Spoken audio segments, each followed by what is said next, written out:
Welcome back. With us now live over the phone is Ambassador Ayoub Mahmoud Ayoub, former commercial minister. Good morning, Ambassador Ayoub.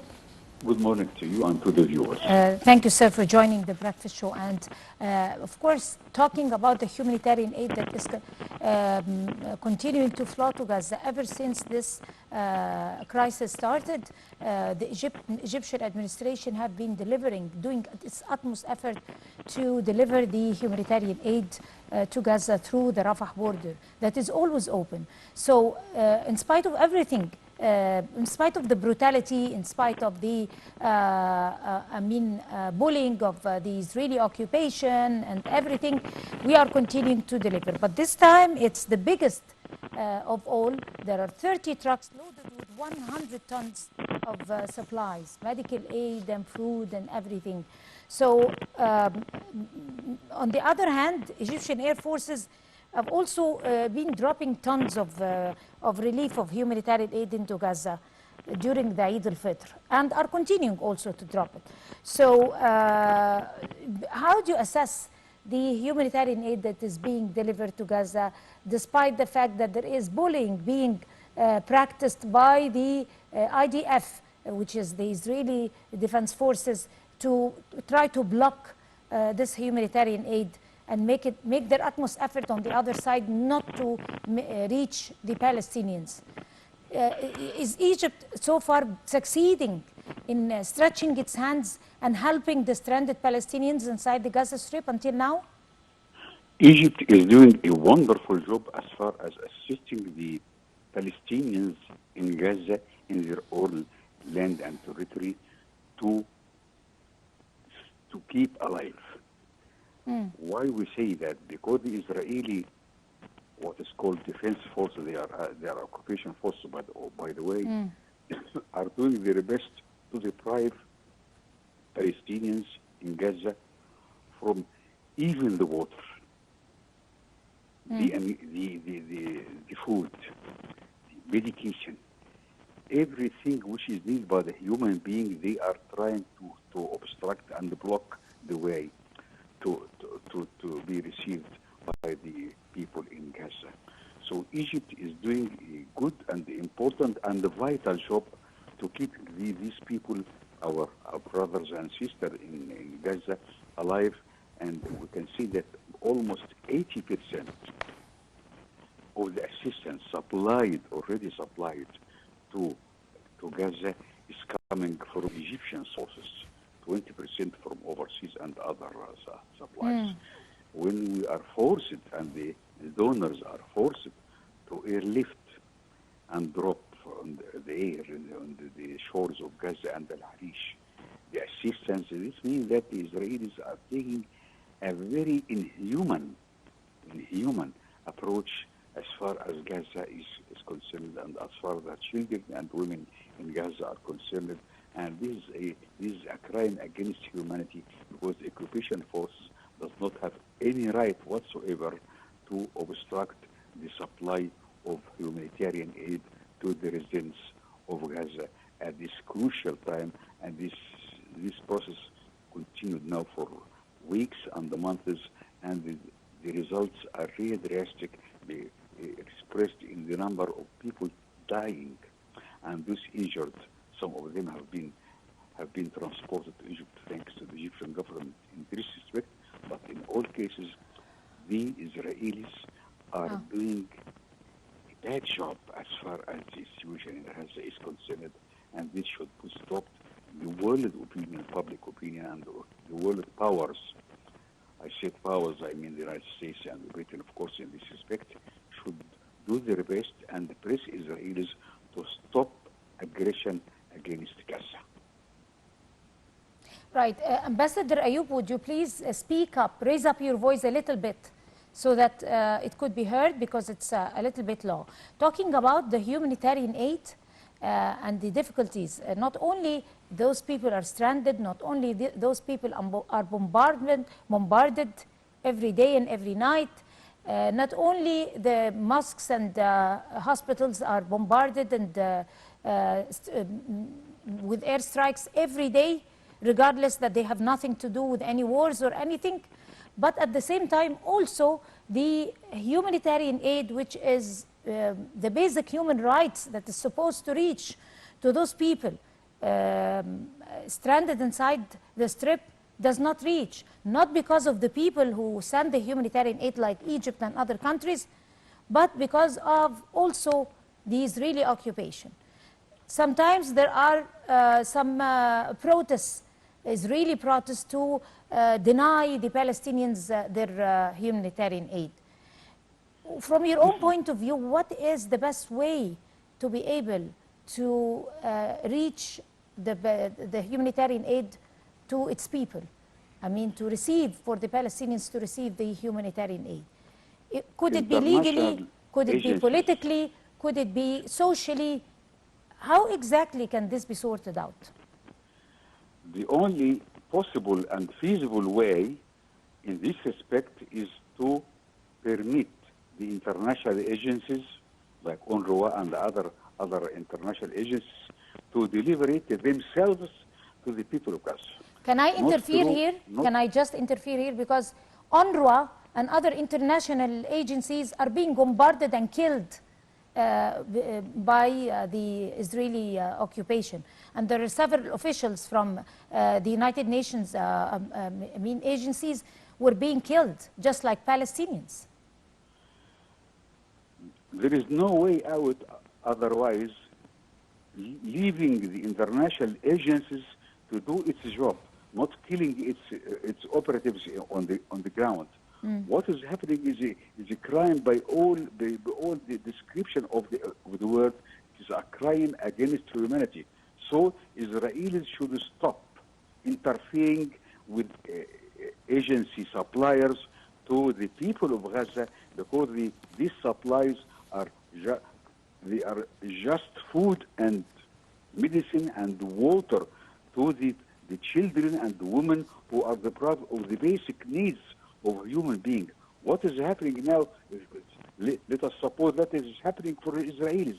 What should the Israeli people, if there are Israeli people in this question, will do? They will overthrow their government who is doing this crime against humanity as a whole, not only against the Palestinians, Gaza, but against humanity as a whole, when they are killing the operatives and officials of the international agencies who are working in Gaza. They are deliberately killing them, not by mistake, of course. They are deliberately killing them to give a message: we will not accept supply of humanitarian aid to Palestinians in Gaza. So the Israeli government should be put to the international justice courts so that they should stop it right now. Otherwise, situation will further deteriorate, and when it deteriorates, it will deteriorate, and the ramifications are drastic and dangerous for Israel itself, not only for the Gazans, but also for the Israelis, wherever they are, whether they are in the western bank of the Jordan, or inside Palestine, or inside at the borders of Gaza. So this aggression should be stopped. Otherwise, situation will further deteriorate, and humanitarian sufferings will increase in an unproportioned. We have not seen that at the time of Nazis, of course, and they are doing more than what the Nazis have done to them. If that is true, the story of the Nazis and the Jews. So what is happening now is that international community should play a role in pressing the Israeli government and Israeli authorities to stop aggression and stop preventing humanitarian aid from reaching the recipients of Palestinians in Gaza. That is crucial, that is important, that is vital, that is very urgent, and should be pressed now, not tomorrow. Of course, the humanitarian aid doesn't stop with the 100 tons of aid. It's only a phase, and Egypt will have to deliver more aid that is going to be blocked and that is going to be hindered by the IDF and the Israeli occupation, of course. Do you think there could be some political or pressure, or not a political pressure, I mean negotiation with the ally, their ally, the United States, especially that Egypt is supported. I mean, Egypt is leading several Arab countries and several European countries who are also attempting to send the aid. And Egypt is have already spared efforts in negotiation, in unfolding political facilities so that this crisis could be sorted out, in mediations. I mean, all kinds of efforts are taken by Egypt very smartly. But at the same time, at this critical point, 6 months or 7 months now, those innocent civilians are stranded. They are starving from hunger and from thirst, and the sick people, bombarded people. So exactly, how do you assess the situation could be sorted out? The situation is very drastic and very dangerous as far as peace process is concerned. This will spill out to the other parts of the area, by the way.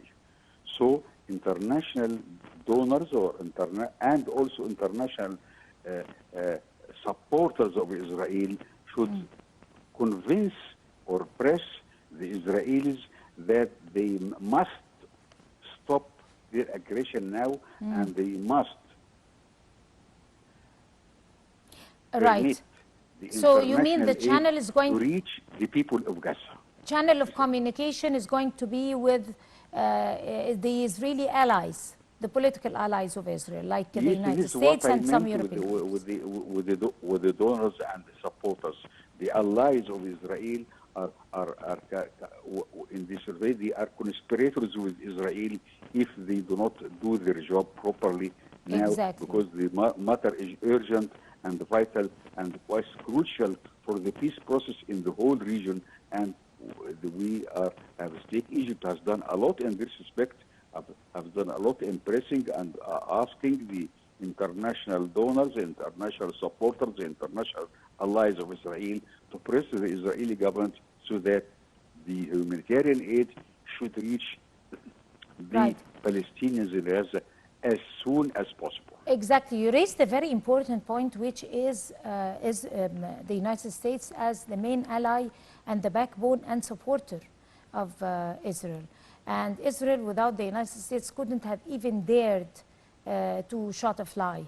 But at the same time, the support of Israel by the American administration is causing already a lot of stress to the US administration and a lot of problems. It is not backed by the American citizens anymore.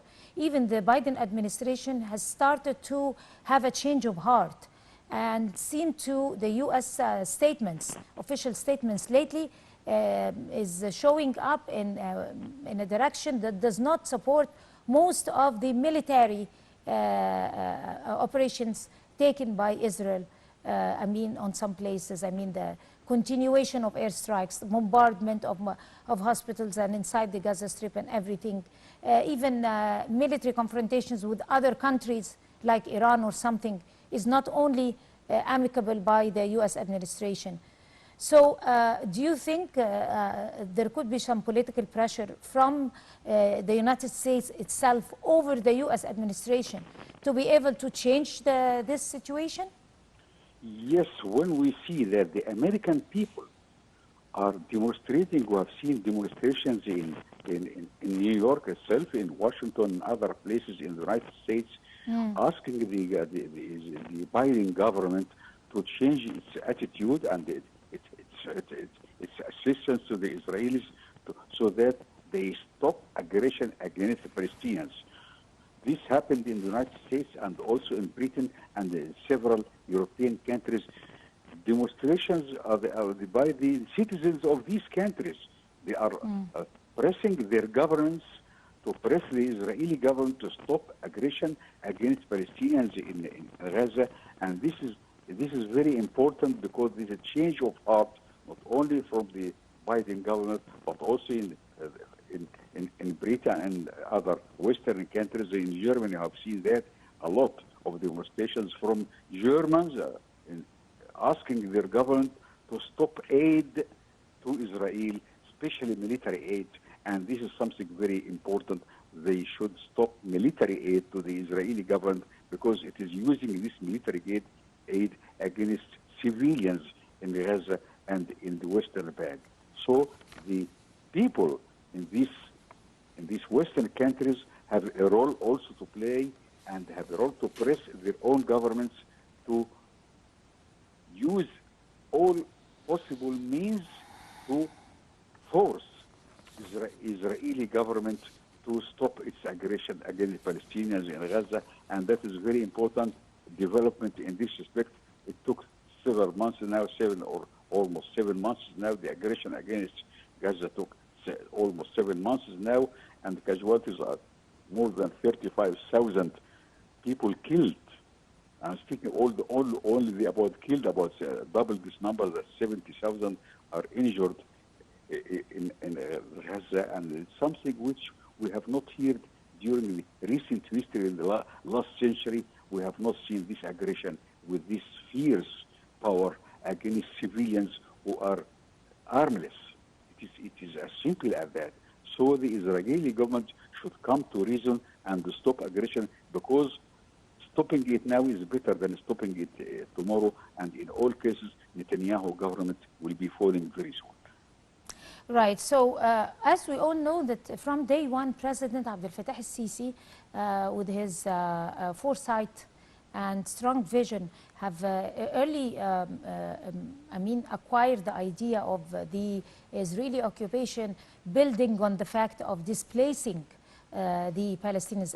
Pushing and putting the people inside the Gaza Strip under a lot of pressure so that they could be displaced and leave the Strip and flee to other countries like Egypt, like Syria, like all those countries. And ever since, which means that this cause, the Palestinian cause and the Jerusalem cause, is going to die forever. It's going to destroy their rights.